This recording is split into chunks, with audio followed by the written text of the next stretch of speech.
Assalamualaikum hurmatli Noqat Qabat YouTube kanal qatnashchilari. Bugungi 7-iyun 2026-yili bizdagi Noqat rayoni Qayrag'ach ayli Hajji to'ydi. Qarangizlar.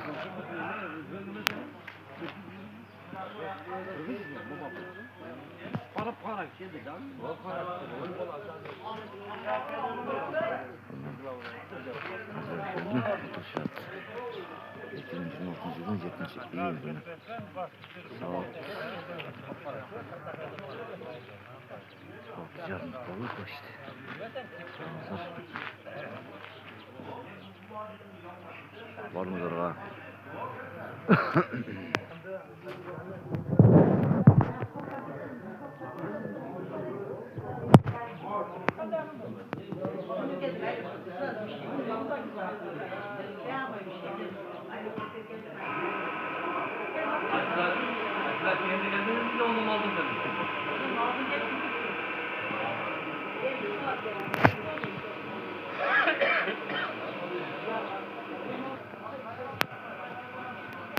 Hurmatli oğlum Qayrag'ach, Noqat rayoni Qayrag'ach ayli Makkamboy Ibaydulla atına ko'chagan. Ajlab kelganmiz.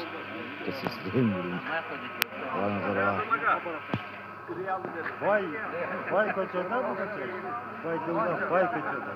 Ibaydulla. Meram koçada hiç mi var? Meram koçada hiç mi var? Ben zaferim kadar mı? Bize saat Neler bu kocaga qotib turgan bo'ldi. Mana boshqalar.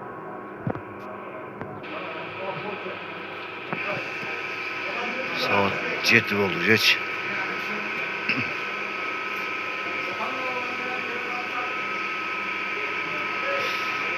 Makkamboy Ibaydulla atına ko'cha. Qayrag'ach. Saat 8'de Aksakallar bilan. Noqat.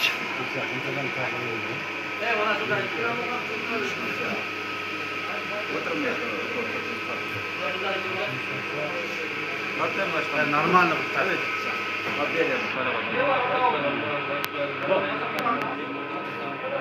Allahu Ekber, Allahu Ekber, la ilahe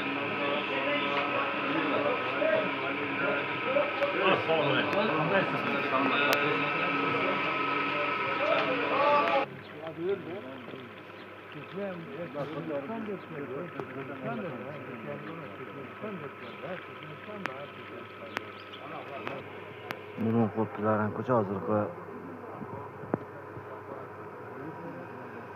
Bunların ko'chadaydi.